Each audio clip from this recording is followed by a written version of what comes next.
Conference realignment gets its biggest shakeup yet in 2025 when Texas and Oklahoma head to the SEC. And the best way to break a conference down with its newest members is of course a tier list. D tier is bottom of the barrel and S tier is perennial powerhouse. Let's start with the schools at D, and unfortunately for them there's only one, Vanderbilt. I would affectionately call Vanderbilt the Kansas of the SEC. Their last conference title was in 1923 in the Southern Conference. They've been invited to 9 bowl games.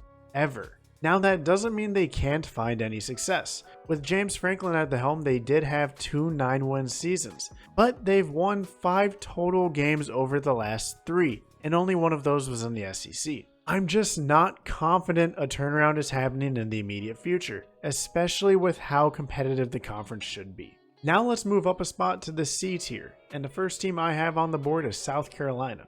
It might not look like it, but I'm high on the Gamecocks. Granted, it has been 8 seasons since they finished the year ranked, but they have made some moves, including hiring Shane Beamer, who I think will help lead the turnaround of the program. Think is the key word here, because like many other schools in the SEC, there's been recent coaching turnover, which is a reminder of just how difficult it is to succeed in the conference.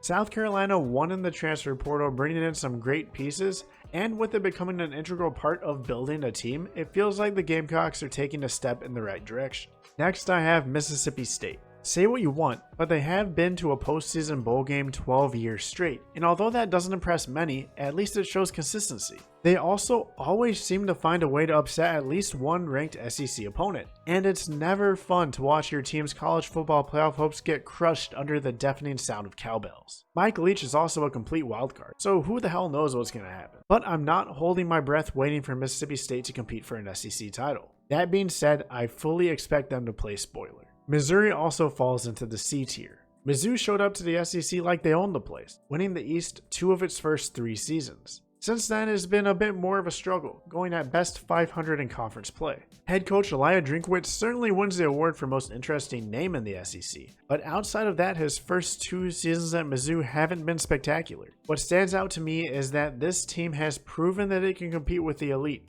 and is recruiting at a SEC level with the top 15 class coming in this season. For reference, that's better than quite a few of their SEC counterparts. If Drinkwitz can convert these recruiting wins into wins on the field, Mizzou might be in good shape to make a run in the East over the next few seasons. My final C-tier team is Kentucky. With Mark Stoops at the helm, it feels like Kentucky has figured out where they fit within the SEC. They've hovered between a 500 team to up to a 10-win team 2 of the past 4 years. Unfortunately, even when they finish second in the East, it feels like there's still a large gap between them and the elite in the conference. The good news? This is arguably one of the best eras in Kentucky football history, or at least in the past 30 years. Maybe they'll make some more history in the next few seasons and make the jump to their first SEC title game ever. We kick off the B tier with Tennessee. Tennessee fans want to bring the 90s back, and the question is Josh Heupel the guy to do it? His first year came with minimal expectations, but the Vols put together a season that gave fans hope for years to come, especially on the offensive side of the ball. Tennessee is looking to make a splash in the recruiting department as well, with the number 6 player in the class of 2023 already committed. In traditional SEC fashion, it also sounds like NIL will be no obstacle for the Vols.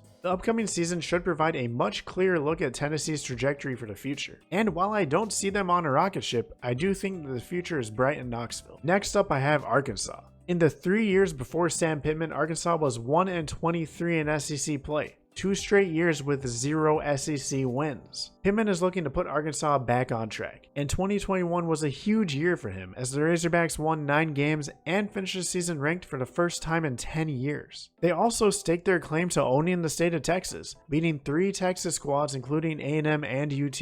What it's going to come down to for Arkansas is this. Was the 2021 season an abnormality, or is it the new norm? According to ESPN, Arkansas had one of the toughest schedules last season, and when you're in the SEC, you can pretty much guarantee that isn't going to change. My next B-tier team is Ole Miss. The Rebels are one of the few SEC teams never to make the SEC title game, but they could scratch their name off that list. Lane Kiffin era started off slow in 2020, but the 2021 campaign showed glimpses of what the potential could be in Oxford. assuming they can win games in the state of Alabama. Kiffin seems to be a pro when it comes to the transfer portal, and if he can use it as an avenue to continue to bring in high-level talent, then the best may be yet to come. For now, Ole Miss sits in that jumble of SEC West teams waiting to break out into the next tier. Speaking of that jumble, Auburn also falls into the B tier. Yet another team with a short-tenured head coach is Auburn with Brian Harsin, who is going into his second year in the program. This isn't without controversy, because in even just his first year, there have been multiple questions about how he's handled the program,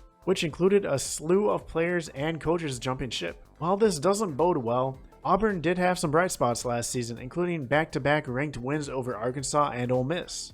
But this isn't about last year, or next year. Think 3 to 5 years ahead. Is a coach that's already in turmoil still going to be at Auburn?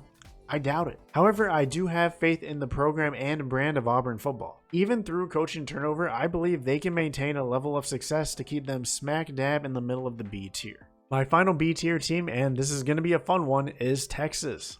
Texas is not back and hasn't been back for years. There was a little blip of hope in 2018 when they won the Sugar Bowl, but then it was back to reality. They stumbled their way to a 5-7 record in 2021 under new coach Steve Sarkisian, and the issues remained constant. Despite having all the talent in the world, they just can't put it together and win football games. More often than not, Texas brings in a top 10 recruiting class. They often have many of the most talented players in the nation, and it feels like it's just a matter of time till they bring in the right group that can change the culture of the program and bring Texas back to dominance. Because if that doesn't happen, if this is the type of Texas team that's coming to the SEC, they're going to be in for a very rude awakening. Now let's get the A tier started with Florida.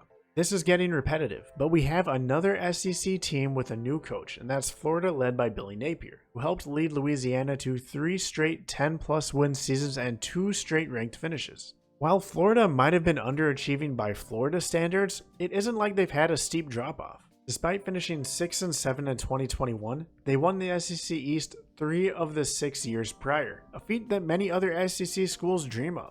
They consistently bring in solid recruiting classes, so talent won't be an issue. And judging from how successful Napier's been so far, if he can translate that success to the big leagues, we might see a mid-2000s Florida resurgence.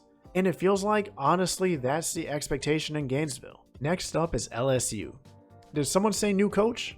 LSU comes in hot with a surprising new hire in Brian Kelly. Does he give off a vibe of someone who was born and bred in Louisiana? No. Should he continue dancing with recruits during visits? Probably not. But is he a good football coach?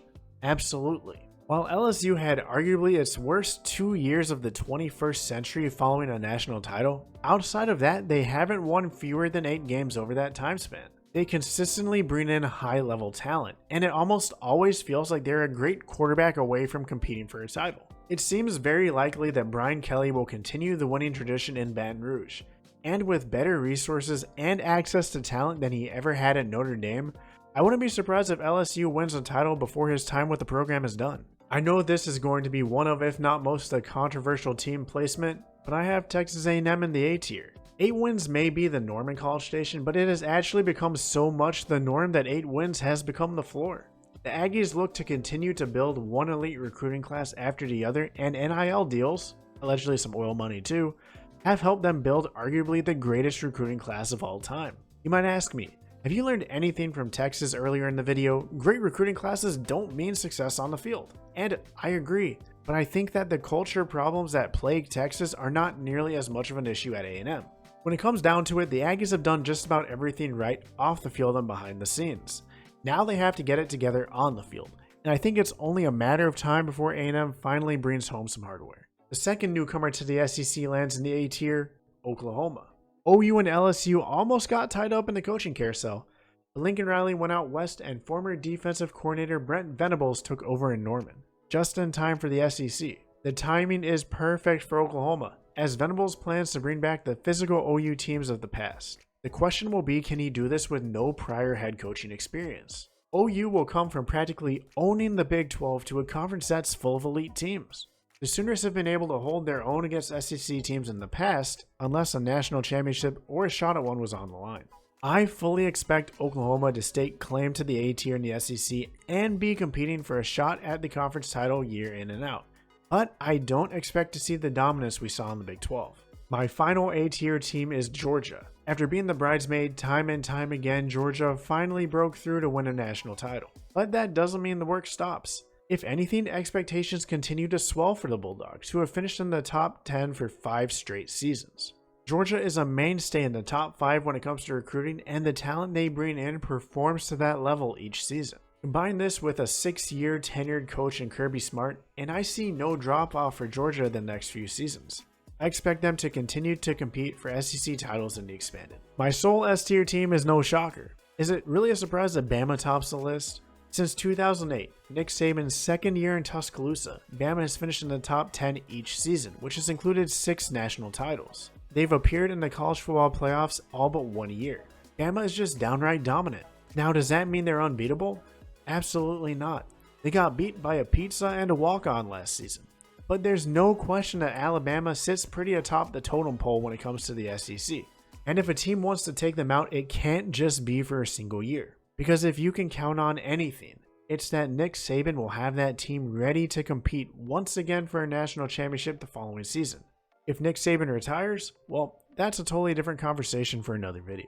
Now, I've listened to enough of the Paul Feinbaum show to know that SEC fans are extremely passionate, so let me know in the comment section, what did I get right, and what did I get completely wrong? If you enjoyed the video, please don't forget to like and subscribe, it helps me out a bunch. Check out this video here, and as always, have a great day and see y'all at the next one.